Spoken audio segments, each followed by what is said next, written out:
Assalamualaikum mga kababayan ko dyan sa Middle East, sa aking mga kapa-OFW dyan sa Middle East, yung Kinside. Bago po natin bago natin panorin po ang videos ng 18X Marine at sa NBI, sa NBI, ako nagkainitan yung NBI, pati yung mga attorney ng 18X Marine dyan sa loob ng NBI kasi nga pinadalan sila ng sabina yung 18X Marine na sila ang nagsasabi na silang naghahatid pala ng mali-malita kay Saldico at sa mga kongresista at kung sino pa diyang mga politiko na sangkot sa katiwalian sa flood control. So wala nang patumpik-tumpik pa, ito ng ating video. Panoorin po nating lahat.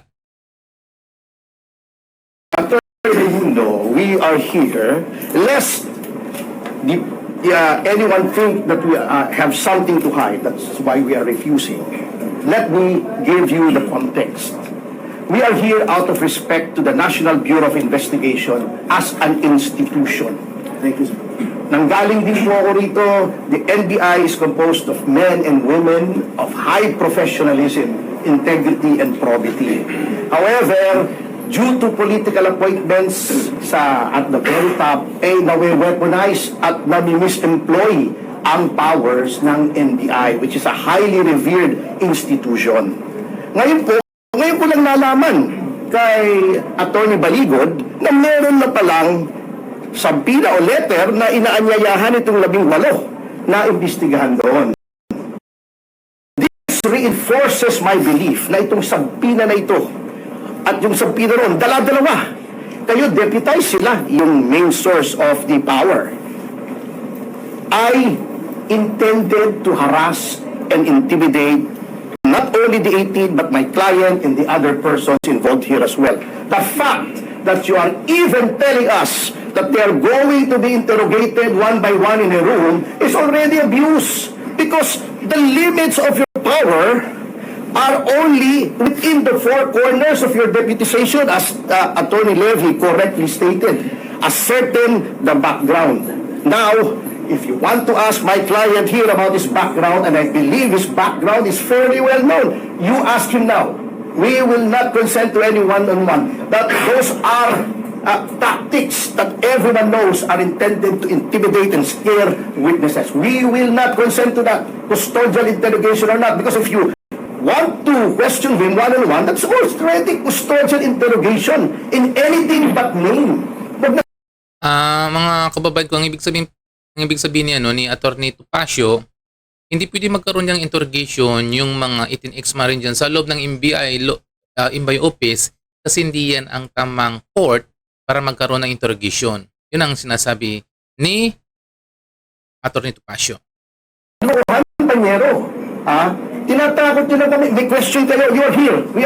He's here now. You ask him. Tapos. Okay. Thank you. Sige. Let's respond to that. First off, let me just say na first of all, thank you for recognizing the integrity of the men and women in the NBI. So, you have our oath as lawyers and law enforcers that we are impartial. This is a fact-finding investigation. We will go where the evidence leads. Alright? Narinig namin yun eh. Also, I just object to the use of the word interrogation. As I said earlier, hindi po ito interrogation. The individuals subpoenaed today are not suspected of committing any offense.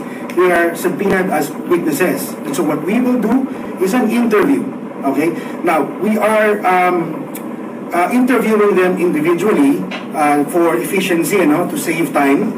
But of course, if Attorney Baligod so chooses, he can accompany the interviewees one by one. We'll just have to schedule it today.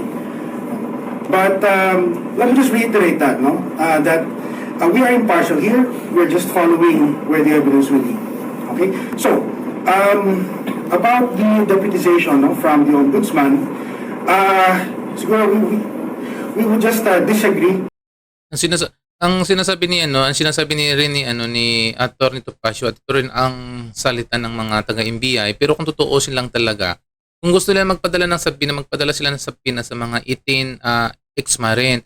Pero hindi pwede magkaroon ng interrogation dyan sa loob ng NBI office.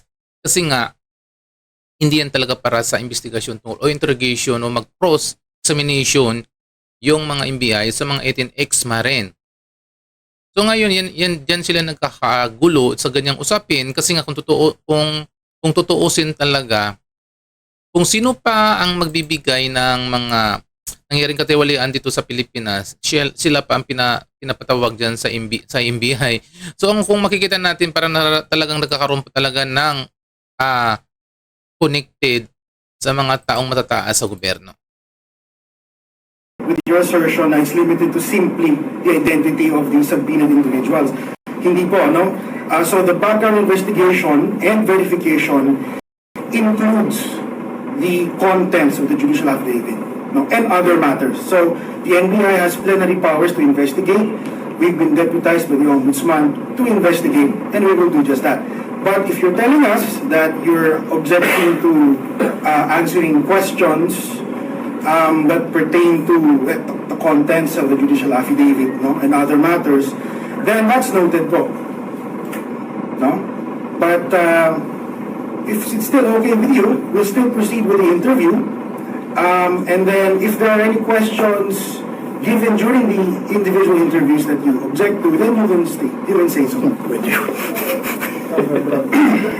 Overbroad. Sige, That's my point, sir, no? Lolohan tayo rito. It says your authority is to conduct background investigation and verification. So whose background are you trying to investigate?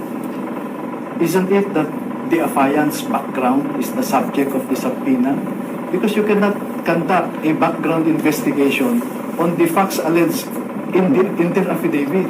It's just a wrong choice of word, if I may. To answer your questions, no problem with that, sir.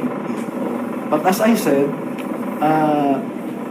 I am also, as a lawyer, who believes in the integrity of the institutions that we must protect.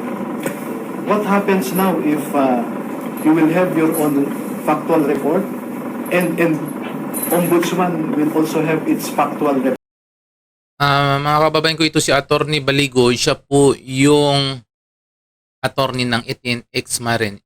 Siya po yung nagpatawag din yun ng yung dating, kung matatandaan yung kamakailan yun sa press briefing. Kaso lang, hindi di ba sila pinatawag ng Senate Blue Ribbon Committee, hindi sila pinagbigyan ng congressman, na ipatawag sa kongreso, wala. Di ba?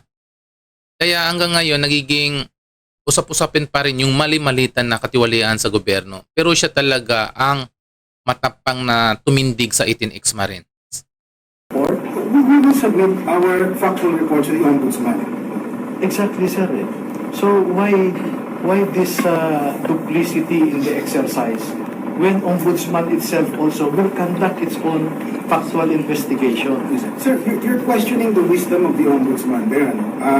We are just following orders here. We've been instructed to conduct these interviews. That's what No, we sir. do. I think it's too far. A conclusion that I am questioning the wisdom of the Ombudsman. What I'm just saying is, you sent us a subpoena, and we complied with your subpoena. We appeared here, believing that the purpose of the subpoena is to conduct background investigation. Have you informed us that you will dwell beyond the identity of the affiants, then you could have prepared also. Because I'm sure you will be asking, number one, where did these photos came from? Who took the photos? Where is the original of these photos stored in your computer equipment, right?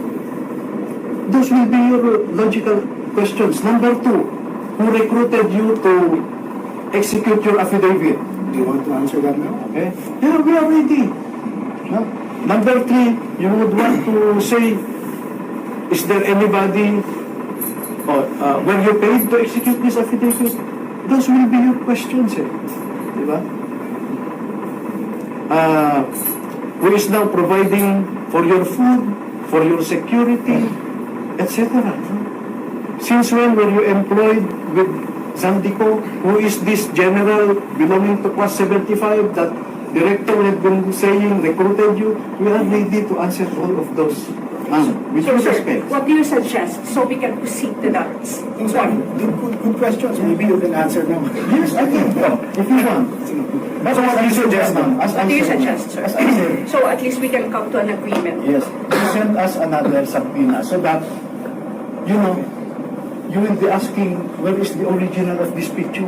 They don't have it with them.